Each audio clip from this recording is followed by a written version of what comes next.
ginawa natin itong online dahil kailangan protektahan ang data ng senior citizen.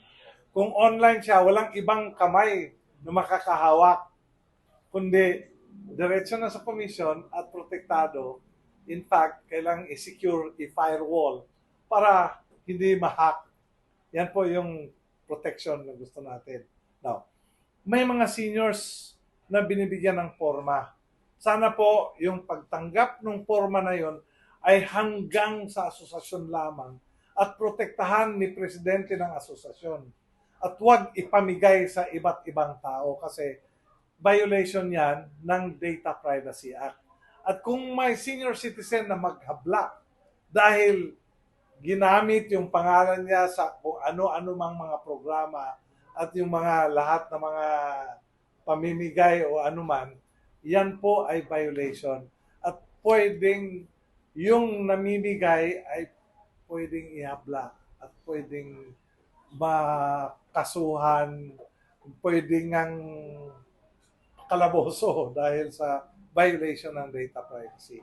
So, careful lang. Ang atin lang naman, iniintindi natin si senior citizen na baka hindi marunong mag-online at may sinulat, but kailangan protektahan talaga yan.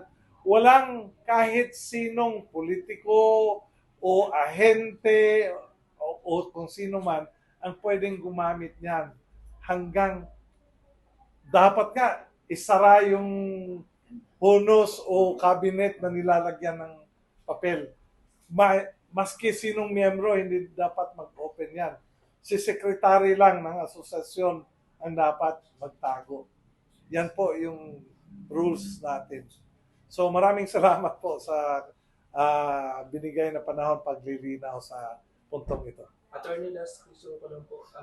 Anong masasabi niyo doon? Napansin ko medyo nababagalan ako sa pag-register ng mga kababayan natin senior. Parang walang nai-operate ng mga barangay or other provinces. Well, actually, may DILG directive, ano? At sabi ng DILG directive, all LGUs must cooperate. Kung walang hindi nag-cooperate, sana tawagin ninyo ang pansin namin para pwede nating masulatan na ikaw po ay hindi nag-cooperate. Baka pwede namang bilis-bilisan mo yung apak mo para matulungan mo yung seniors. Diba? Meron kaming naririnig sa iba-ibang lugar, attorney, na yung like sa narinig namin nung last, merong iba na nag-online registration pero naniningil sila. Uy, hindi po pwede yan. Kaya nga yung forma natin na pinakita, not for sale talaga. So kung maningil ka, paano, hindi may sale na, kailangan ireklamo yan. Kasi dapat walang paniningil na gagawin. Kasi yun yung last namin na narinig sa area ng outside of Manila naman. Oo, may narinig nga ako, pati ID, binibenta, hindi pwede. Pero attorney, sa batas nagsabi libre yan. Na-investigahan nyo na po ito. Ngayon mo lang nga sinabi. Sabihin mo sa akin anong lugar. Yeah, Investigahan natin. Di sulat nyo kasi ang laki ng Quezon City. Sulat nyo. Mga ganon. Yung exact sino ang... Kasi di ba kung mag-report tayo nung elementary pa tayo, tinuruan tayo who, what, when, where, why, how. Di ba? Isulat natin. How about attorney doon sa mga barangay na kinokontra yung online registration kasi ito yung na-experience. Banggitin lang sino ang kumontra para maano natin. In short, sir, parang pinipigilan po nila yung... Yun na nga.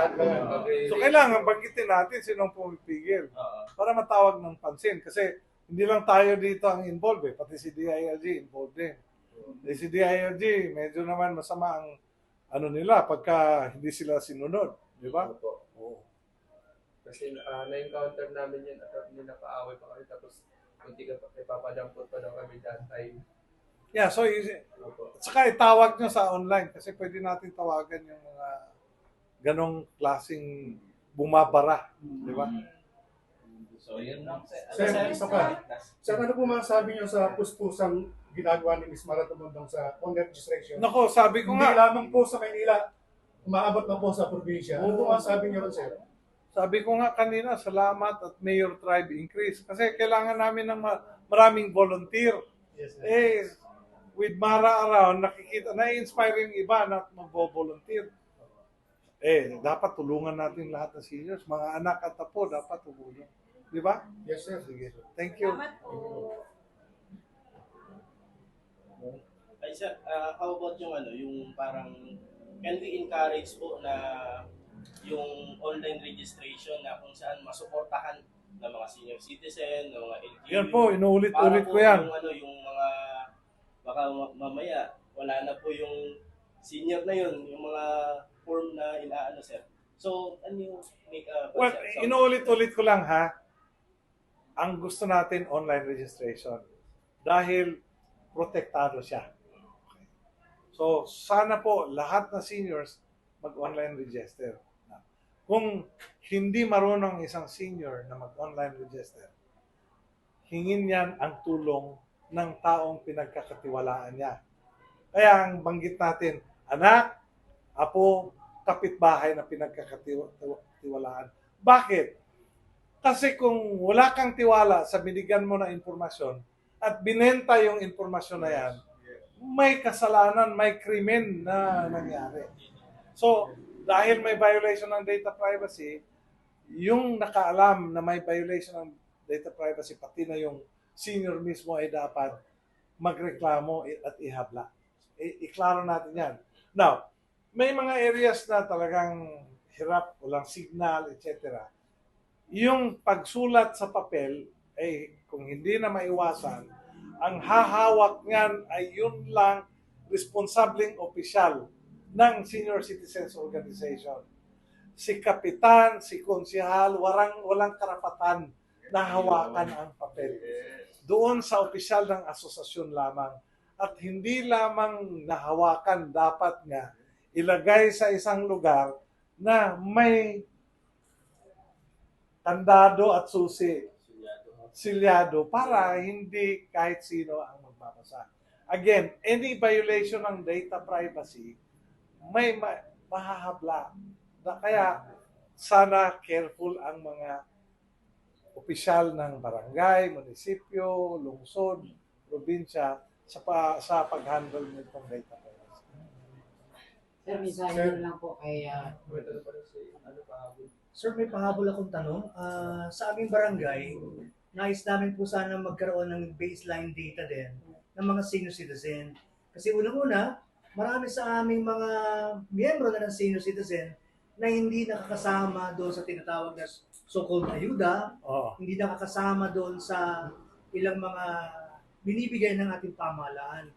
So marami pa rin sa aming senior citizen na gusto pa rin magtrabaho, meron pang mga gustong gawin. So gusto po sana namin gamitin din yung ilang tool ninyo para magkaroon kami ng baseline data. Kasi nais po namin sanang iparehistro sa SEC, yung aming organization. Nang sa gayon, makapag-avail po kami ng ilang mga pribilehyo mula sa ating pamahalaan. Kasi marami pa naman sa aming mga abled citizen, maraming retired but not yet tired. Okay. So gusto namin maging bahagi. Una, yung guidelines natin ay nagsabing, hindi na kailangan pumunta sa SEC, DOLE, or CDA. Okay. Pwedeng i-register nyo sa NCSC yung asosasyon ng mga senior citizens. Kailangan lang may guidelines. Number 1, constitutional bylaw. Number 2, listahan ng mga opisyal. Number 3, listahan ng mga miyembro. Number 4, nakapag-register na ba kayo online? Kasi gusto rin nating malaman. So, with this, gusto nating lahat ng asosasyon sa buong Pilipinas ay mag-improve, mag-develop, magplano, may yung mga budget for the seniors ay may bibigay dahil may mga plano. Now, etong gusto niyong malaman kung sino-sino ang gustong humingi ng tulong at gustong magtrabaho, ang nagiging limitasyon niyan ay yung data privacy. So, sa data privacy, may tinatawag na data sharing. Pero ang nagde-data sharing ay ang gobyerno lamang. Sa mga bagay na nakafocus si gobyerno. Kunyari, si PSA at si NCSC pwedeng mag-data sharing. Si PhilHealth at si NCSC pwedeng mag-data sharing. Pero importante na nagkakaisa yung mga seniors at Mhm. siyempre mayroon silang mga online registration. Opo. Yung asosasyon ng senior ay talagang yun, doon tayo gusto nating mag-improve yan, mag-planning siya, may Yes. leadership na magaling. Okay. Thank you po. Kasi pinipigilan kami, gawa ng malalaman namin kung sino-sino yung mga patay na nabibigyan pa ng ng ilang mga benepisyo. Basic constitutional right yung Kaya nga po. organisa ninyo eh, di ba? Opo, opo. Sige, sige. Eh, thank you, sir. Sir, sa